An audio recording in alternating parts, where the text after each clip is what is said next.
Hello friends, welcome to my channel. আজকে আমি তৈরি করে দেখাবো ফুলকপি আলুর ডালনা। প্রথমে ফুলকপিটা ভাপিয়ে নেব। এই জন্য একটু জল এখানে গ্যাস ওভেনে গরম করে নিয়ে তার মধ্যে দিয়ে দিচ্ছি নুন আর হলুদ। হলুদটা দিলে এখানে ফুলকপির মধ্যে কোনো পোকা থাকলে সেগুলো বেরিয়ে আসে।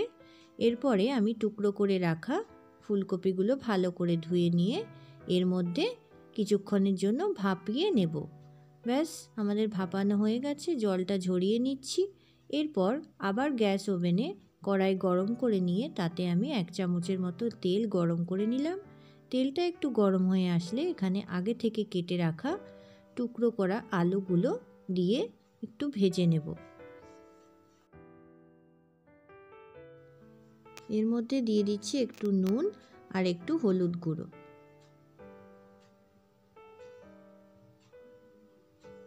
এরপর লাল লাল করে ভেজে নেব আলুগুলো।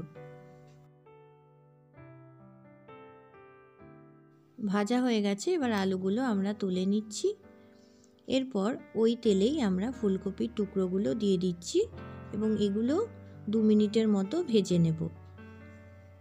আর গ্যাসের ফ্লেমটা হাই রেখে দেব। এই অবস্থাতেই আমরা ফুলকপিগুলো হালকা লাল করে ভেজে নেব। ফুলকপির মধ্যেও আমরা এখানে একটু নুন দিয়ে এটাকে ভেজে নিচ্ছি।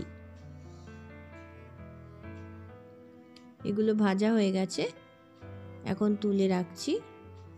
এরপর একটা মশলা তৈরি করে নেব। এখানে আদা কুচি, টমেটো কুচি আর দিয়ে দিচ্ছি জিরের গুঁড়ো, কাঁচা লঙ্কা বা শুকনো লঙ্কা, এটার একটা পেস্ট তৈরি করে নেব। এরপর ওই সেম কড়াইতেই আমি বেশ খানিকটা তেল গরম করে নিলাম, 2 চামচের মতো। তার মধ্যে গোটা জিরে আর তেজপাতা ফোড়ন দিয়ে দিলাম। ফোড়নটা ভালো করে ভেজে নেব। তারপরে এই টমেটো, আদা, কাঁচা লঙ্কা, জিরের যে পেস্টটা করে রেখেছিলাম সেটা এর মধ্যে দিয়ে দিলাম। আর দিয়ে দিচ্ছি স্বাদ মতো নুন আর হলুদ গুঁড়ো। এরপর মশলাটা আমরা হাই ফ্লেমে ভালো করে কষিয়ে নেব।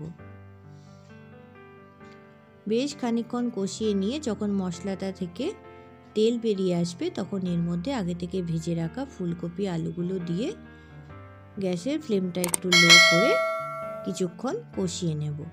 কষানোর সময় কড়াইতে লেগে গেলে একটু জল অ্যাড করে নেবেন। আমিও এখানে একটু জল অ্যাড করে নিয়েছি।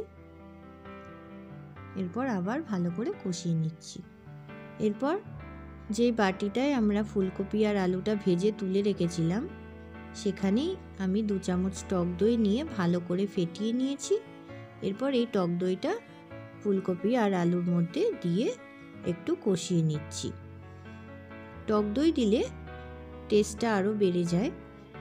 এরপর ওই বাটিটা ধুয়ে জল দিয়ে দিলাম, উষ্ণ গরম জল। এরপর এর মধ্যে আমরা 1 চামচের মতো চিনি দিয়ে দিলাম। এরপরে ভালো করে মিক্স করে নিয়ে ঢাকা দিয়ে রেখে দেব। যখন আলু আর ফুলকপি সেদ্ধ হয়ে আসবে তখন ঢাকা খুলে এর মধ্যে একটু ঘি আর গরম মশলা দিয়ে ভালো করে ঘি আর গরম মশলা মিশিয়ে নিয়ে গ্যাসটা বন্ধ করে রেখে দেব। আর 2 মিনিটের জন্য ঢাকা দিয়ে রেখে দেব সার্ভ করার আগে। তৈরি হয়ে গেল আজকের রেসিপি আলু ফুলকপির ডালনা। গরম ভাতে খুব ভালো লাগবে, একবার ট্রাই করে দেখুন। Thank you.